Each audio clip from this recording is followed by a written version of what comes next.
Hello students, in the previous lecture we have discussed about the we have started acid, bases and salts, right? Okay, and we have also discussed a few things about the what are the acids and what are the definitions, okay, and what are the bases, right?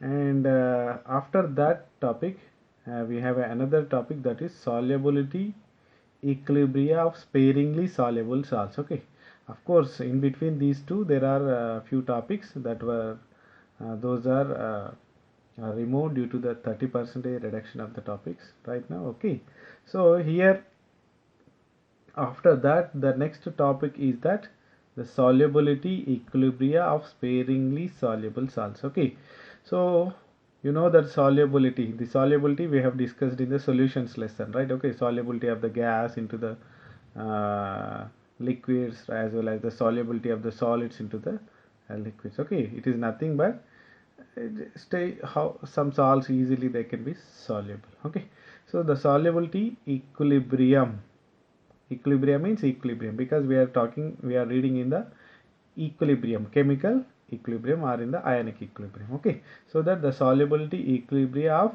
sparingly soluble salts. Sparingly means we can soluble little amount, not 100%, not the total amount. Okay, and not even insoluble, they are soluble but little extent, up to little extent. Okay, right. So once again I am giving some definition. Already we have discussed in the previous lessons, but again I am discussing that what is the solubility. What is the solubility? The solubility is nothing but the amount of a substance, generally it is a solute, dissolved in a unit volume of liquid, and it is simply nothing but a solvent. Okay, so that means the amount of solute that you can be dissolved in a unit volume of liquid to form a saturated solution. And you know that what is the saturated, unsaturated, and okay, at a particular temperature and pressure. Okay, and during that process the temperature and pressure must be a constant. That is known as a solubility. That is known as solubility. Okay, so that means if you take some certain amount of the certain volume of the liquid, then to make it saturated, so తీసుకున్న లిక్విడ్ని మీరు saturate చేయడానికి ఎంత amount of సబ్స్టాన్స్ని are సొల్యూట్ని మీరు dissolve చేయగలుగుతారు అందులో, and that amount is nothing but the solubility. Okay, if you take the 100 ml or 100 grams తీసుకుంటే 100 grams కి ఎంత, if you take that 1 liter or 1000 kg 1 kg 1 kg, okay, 1000 grams. Okay, so మీరు తీసుకున్న సబ్స్టాన్స్ని బట్టి, మీరు తీసుకున్న వాల్యూమ్ ఆఫ్ లిక్విడ్ బట్టి ద అమౌంట్ ఆఫ్ సబ్స్టాన్స్ అనేది వేరీ అవుతుంది, బట్ ద రేషియో అనేది మోస్ట్ ప్రాబబ్లీ మెయింటైన్ అవుతూ ఉంటుంది అనమాట. Okay, so but the important thing is that ఎప్పటి వరకు మీరు డిజాల్వ్ చేయాలంటే to form a saturated solution, saturated solution అయ్యేంత వరకు దాన్ని డిజాల్వ్ చేయాలి అనమాట. Okay, right. Generally the units are, you can see many different types of units, but here a mole per kg or moles per liter, moles per liter. Okay, so that means certain amount of moles of solute be dissolved in a 1 liter of solvent, 1 liter of solvent. Okay, right, that is nothing but a solubility definition. And now come to the topic. This, when you take a solvent like water, you can see many ionic compounds dissolves in the water. Okay, and that solubility, that dissolution, okay, the solubility can vary. కొన్ని ఏమో slow కొద్దిగా soluble అవుతాయి, కొన్ని ఏమో ఎక్కువగా soluble అవుతుంటాయి. Okay, so why? Okay, so just like we see one example, some of those like calcium chloride are so soluble, but others like lithium fluoride have so little solubility. Okay, so why the difference is, why they have a difference? కొన్నేమో ఎక్కువ soluble అవుతున్నాయి, కొన్నేమో తక్కువ soluble అవుతున్నాయి. ఎందుకు మరి? The reason is that only thing, this solubility depends on number of factors, but the important amongst which are the lattice enthalpy of the salt and the solvation enthalpy of the ions in a solution. Okay, so there are multiple factors which can affect the solubility in the solubility, but among them the two important things, those are the lattice enthalpy of the salt and as well as the solvation enthalpy of the ions. Okay, of course these two terms you learned in the thermodynamics, right, in the last semester thermodynamics. But once again I am giving some idea what is this lattice enthalpy of a salt. What is the lattice enthalpy? Generally you know that mostly these salts are solids. Salts are generally solid. Okay, so those solids have some lattices. Okay, that you will learn in the solid state lesson, that is there in the next year. Okay, so that means they have a particular arrangement like cubic structure or rhombic structure, orthorhombic structures. Okay, so వాటిలో ఒక lattices అనేటివి ఉంటాయి అన్నమాట. Okay, so here that is the reason why they gave lattice enthalpy. Okay, what is that, we don't worry, but the thing is that what is the lattice enthalpy is that it is the enthalpy change. Enthalpy ante heat in the form of heat or some. Okay, so it is the enthalpy change which occurs when 1 mole of an ionic compound, 1 mole of an ionic compound, mostly those are solids, 1 mole of an ionic compound dissociate into its ions in gaseous state. Okay, so simple ఏమి లేదు, that enthalpy change. Okay, enthalpy change ఎంతైతే ఉంటుందో that ఎప్పుడు 1 mole of solid ionic compound will convert into the ions, its ions. Okay, let us take an example, sodium chloride.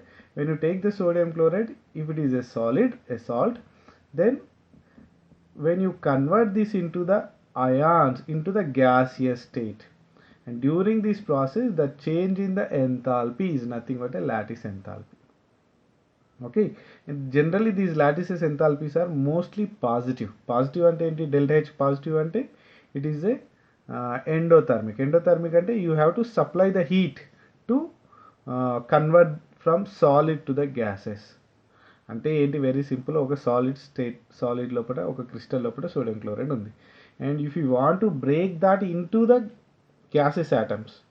Okay, so ఎలా break చేస్తారు, already they have some attractions, to you have to break that attractions between them. Okay, so ఈ అట్రాక్షన్స్ని break చేయాలంటే breaking of bond is nothing but it is a endothermic, ఎందుకంటే మీరు హీట్ని supply చేయాలి.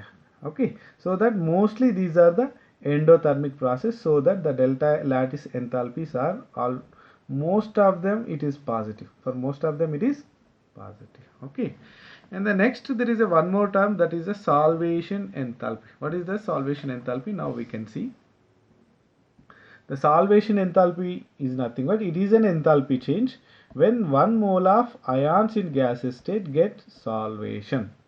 Solvation ante enti ante it is nothing but when you added to a solvent, when you add it to a solvent like water, those water molecule or that solvent molecule come close towards that ions in a gaseous state, and they form some kind of new attractions, Okay, it is nothing but a solvation, Okay, simply what is the solvation process is that now you have a sodium plus gaseous state and there is a Cl minus in the gaseous state. Okay, and now when you dissolve like solvent like a water, what will happen when you dissolve it, the Na plus gases will convert into the aqueous, and during that time what will happen, it has a positive charge, so that generally this charge occupied surrounded by some molecules like water,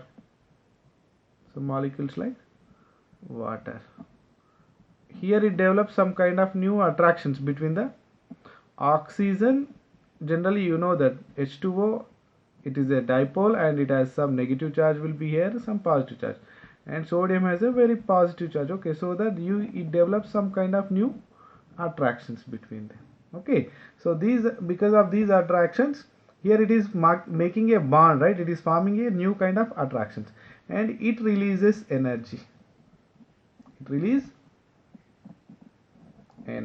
so that here the delta H is always be negative. Okay, so this process nothing but the solvation. If that solvent is a water, then you call it as a hydration. It is nothing but a hydration. Okay, so take the same example, sodium plus gaseous state and Cl minus gaseous state will now convert into the Na plus aqueous plus Cl minus aqueous. Okay, and during that process what will happen, the water molecule will come and form some kind of attractions with the sodium plus ions, and the same water molecule come and form some kind of new attractions around the Cl minus ion, and during this process it releases some energy. Okay, that is nothing but a delta solvation enthalpy, change in the solvation enthalpy. Okay, and when you observe this, you see first here is a lattice enthalpy, right? And in this the sodium chloride solid is converting to the sodium plus gases, sodium Na plus gases gas and Cl minus gas, and then these Na plus gas plus Cl minus gas, they are converting into the aqueous.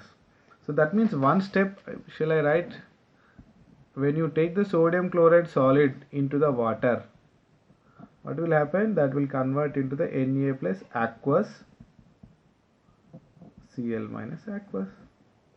Okay, so that means it is a single step. It looks single step, but during that what is happening?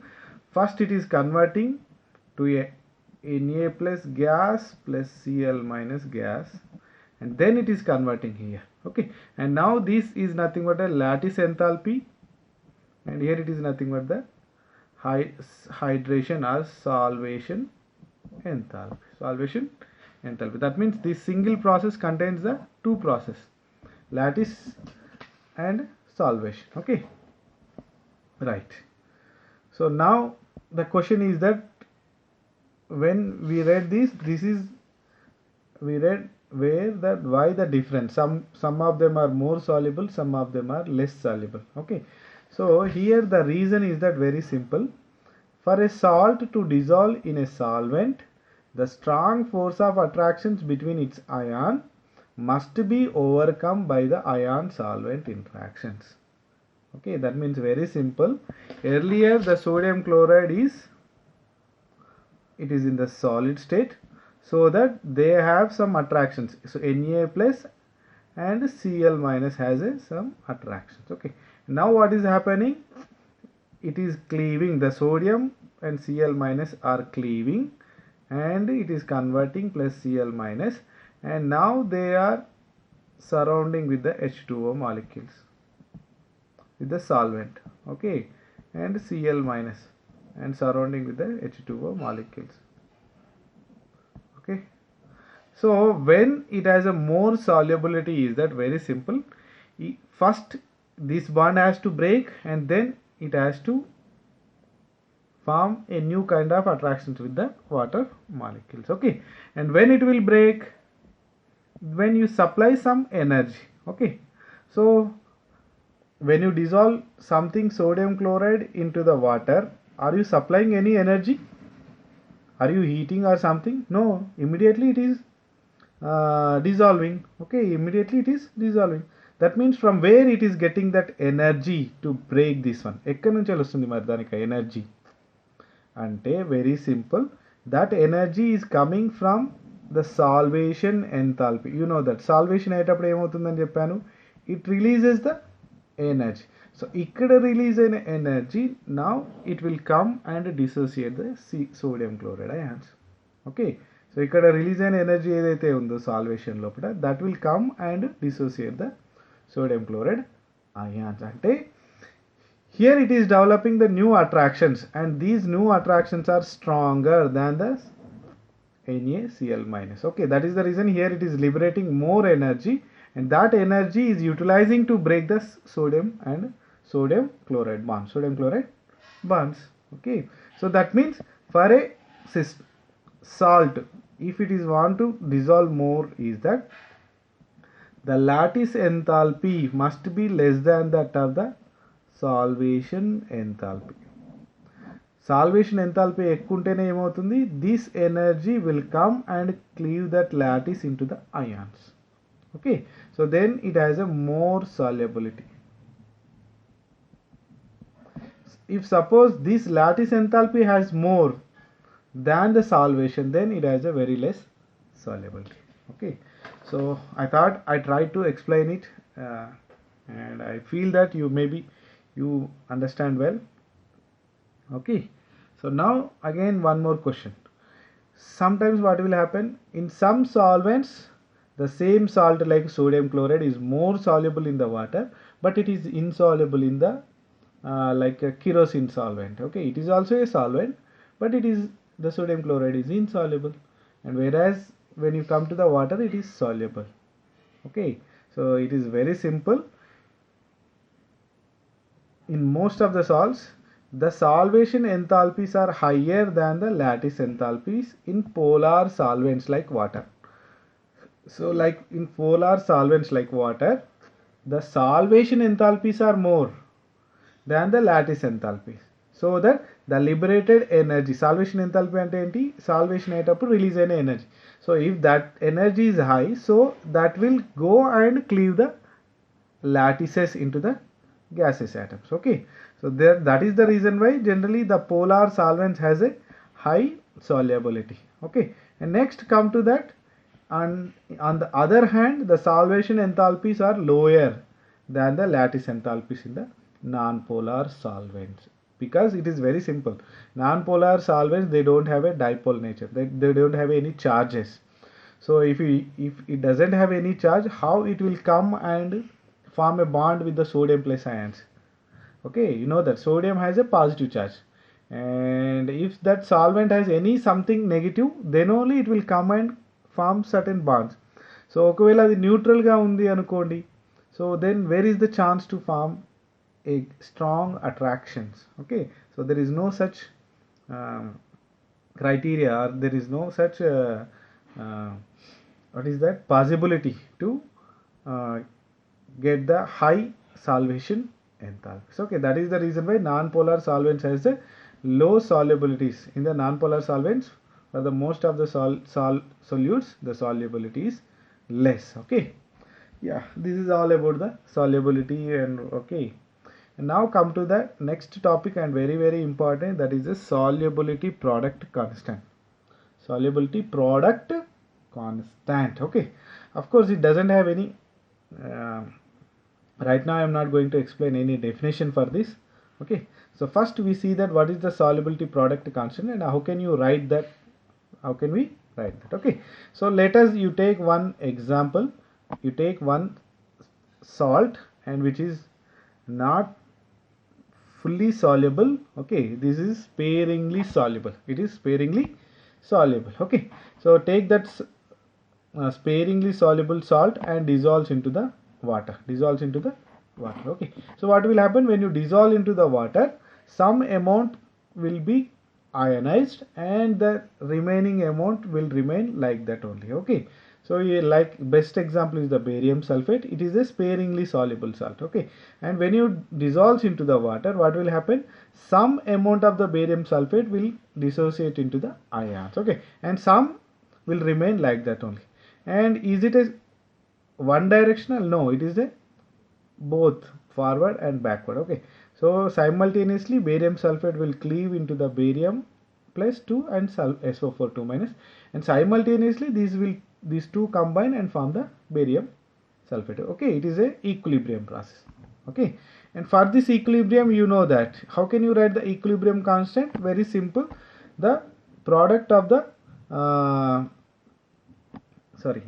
magnitude of the product concentrations divided by the magnitude of the reactant concentrations. Okay, so write it, K is equal to barium 2 plus into SO4 2 minus divided by the barium sulfate. Okay, but you know that while writing the equilibrium constant, if something with the pure solid or pure liquid, okay, anything with the pure solid, if it is a pure solid or pure liquid, then you have to take it as a 1, the activity must be 1. So that here barium sulfate is a solid, so that take that it as a 1, then it is nothing but the soluble, whatever the equilibrium constant is nothing but the product magnitude of the concentrations of the product only. Okay, so here it is nothing but this equilibrium constant is nothing but you call it as a solubility product constant, KSP. The KSP is nothing but solubility product constant. Okay, so that is nothing but the solubility product constant is a product of, sorry, magnitude of the product concentrations. Okay, and simply they also call it as a solubility product, not constant. Generally they won't use this constant. Most of them they call like this, simply solubility product, and solubility product. Okay, right. So when you define this, it is simply nothing but it is a product of concentrations of barium 2 plus and SO4 2 minus.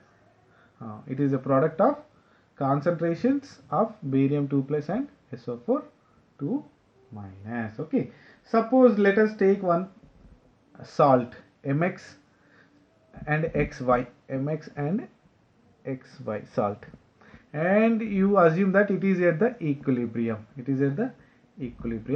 And when it dissociates, it gives that Mx. Okay, so X moles of M and Y moles of X. Okay, so for this the KSP is nothing but it is again the product of concentrations of the products. Okay, so here it is nothing but that M P plus to the power of X, because you know that the stoichiometric coefficient will go to the power while writing the solubility product. Okay, and into X Q minus to the power of Y. It is very simple. Okay, if suppose when you take the A to B3, then it is nothing but A come here and 2 power will go here, B3, B will be here and the power 3. Okay, you know that already we have learned all these things. Okay, now the important one more relation, that is the relation between the solubility and solubility product. Okay, the relation between solubility and solubility product. Okay, what is the relation? Is that very simple. If suppose you assume a solid salt of a general formula Mx Xy with the molar solubility S in equilibrium with its saturated solution. Okay, you assume that some sparingly soluble salt with the formula of Mx Xy. Okay, and its molar solubility is capital S and it is in a equilibrium. Okay, so Mx plus Xy in equilibrium with the X moles of Mp plus and Y moles of Xq minus. Okay, now come to the solubility product. So what you can write, the KSP is nothing but it is a product of concentrations of the product. Okay, so that is Mp plus to the power of X, Xq to the power of Y. But come to that, the solubility, the molar solubility of the Mp plus is nothing but it is a X into S, X into molar solubility. Okay, so that is X into molar solubility S. Come to here X. So what is the solubility of the X? Is that the solubility of the X is equal to number of moles of Y into solubility. Okay, so that is Y into solubility. Okay, then substitute these two. So when you substitute this here, this one here, you can get the KSP is equal to X S to the power of X and Y S to the power of Y. So when you separate that one, X to the power of X, Y to the power of Y and S to the power of X into S to the power of Y. Okay, then S to the power of X into S to the power of Y, how you can write? You can write the S to the power of X plus Y. Okay, this is the relation between the solubility product and solubility. Okay, or else you can write like this also. S is equal to KSP divided by X to the power of X into Y to the power of Y to the whole power of 1 by X plus Y. Okay, either way you can write. This is nothing but a relation between the solubility and solubility product. Okay, so let us take one example, zirconium phosphate. So here 3 moles of zirconium plus 4 and 4 moles of phosphate ions, and those two are in the equilibrium. Okay, now the solubility of the zirconium 4 plus is nothing but S is nothing but the molar solubility of the zirconium and 3 into molar solubility. Come to the phosphate, Again the molar solubility of the phosphate is S, and here 4 moles, so 4 into molar solubility. Okay, so when you substitute this in the KSP solubility product is nothing but it is a product of concentrations of the products. Okay, so zirconium 4 plus to the power of 3, PO4 3 minus to the power of 4, so that it is nothing but a 3s to the power of 3 into 4s to the power of 4. So that means 3 to the power of 3 into 4 to the power of 4 into s to the power of 3 plus 4, which is nothing but 6912 into 10 to the power of into s to the power of 7. So it is a relation between solubility and solubility product, and you know that this is again a very important topic. Okay, and later that we have some problems in the textbook that we can see. Okay, right. So the problem 7.26, look at here. Calculate the solubility of A2X3 in pure water. Assuming that neither kind of ion reacts with the water, the solubility product of A2X3 is 1.1 into 10 to the power of minus 23.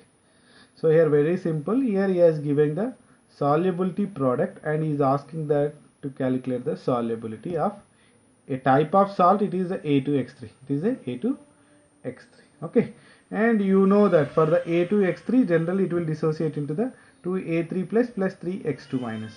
Okay, and for this what is the relation KSP? The KSP is nothing but x to the power of x into y to the power of y into s to the power of x plus y. Okay, so here x is equal to and y is equal 3, right? Okay, here x is equal to y is equal to 3. Okay, like ours is the mx xy, right? Okay, so here x is equal to y to the y is equal to 3. So KSP is nothing but x to the power of x into y to the power of y or s to the power of x plus y. Okay, so that is nothing but x to the power of x is nothing but 2 to the power of 2 and 3 to the power of 3, and s to the power of 2 plus 3, it is nothing but a 5. Okay, right, it is nothing but a KSP, right? Okay, and overall it is nothing but KSP is nothing but 2s to the power of 2 into 3s to the power of 3 is nothing but 108s to the power of 5. Okay, so this is equal to, you know that KSP, what is the KSP? The KSP value is 1.1 into 10 to the power of minus 23.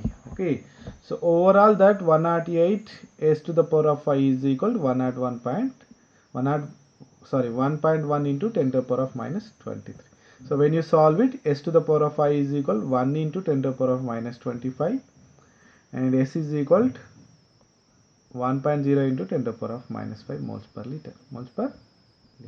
Okay, so we can go to the next problem, that is the values of KSP of two sparingly soluble salts, nickel hydroxide and silver cyanide, are 2 into 10 to the power of minus 15 and 6 into 10 to the power of minus 17 respectively.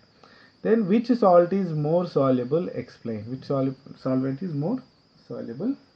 Explain. Okay, how you will explain? Very simple. You have a 2 KSP values, and with this you have to find out the solubility of the each salt. Then by comparing that you can understand which one has a more solubility. Okay, so let us go with a problem. So here the KSP of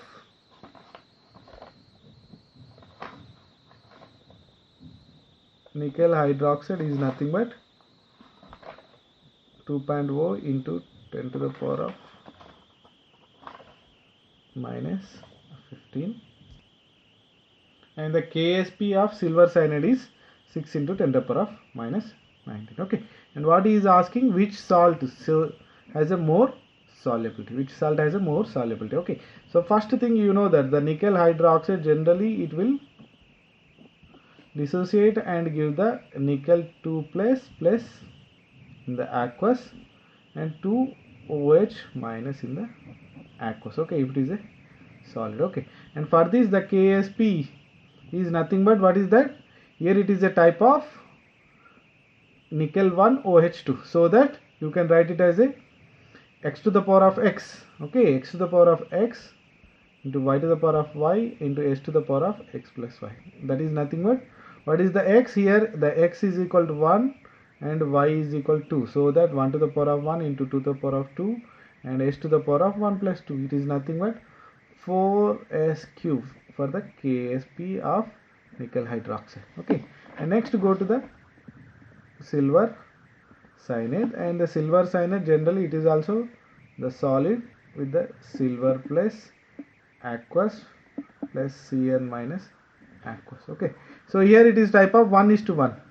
Okay, so here x is equal to 1, y is equal to 1, so that the Ksp is nothing but 1 to the power of 1, 1 to the power of 1, s to the power of 1 plus 1. So it is nothing but the s square. Okay, so what the value of Ksp silver cyanide it has? The s square is equal to 6 into 10 to the power of minus 19. So that s is equal to how much? Calculate it. And here the Ksp is a 4s cube. That means the 4s cube is equal to how much for the nickel hydroxide? It is 2.0 into 10 to the power of minus 15. So 2 by 4 is nothing but 0.5. So 5 into 10 to the power of minus 16, that is s cube is equal. So find out the s value. Find out the s value here. Okay. So when you find out the s values for the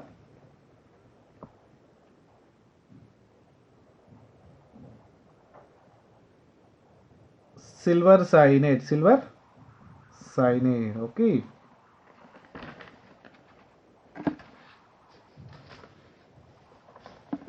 So what you will get for the silver cyanide, it is s square is equal to 10 to the power of minus 19, means mostly you can get the 10 to the power of minus 8 range. Here you will get the 10 to the power of minus 8 range, and s cube is equal to 10 to the power of 16 means what you can get? You can get around how much? 10 to the power of minus 4. You can get into the 10 to the power of minus 4 here. Okay, so ఇక్కడ 10 to the power of minus 8 ఉంది, 10 to the power of minus 4 ఉంది. Which value is more? Generally this is the more, so that the nickel hydroxide is more soluble than the silver cyanide. Okay, so దేని solubility, దేని యొక్క s value అయితే ఎక్కువ ఉంటుందో that has a more solubility. Okay, very simple, right? Okay, then we can go to the another problem, that is calculate the molar solubility of the nickel hydroxide in 0.1 molar sodium hydroxide. The ionic product of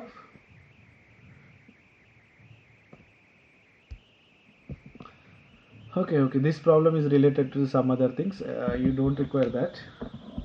So this is all about the solubility and solubility products. Okay, so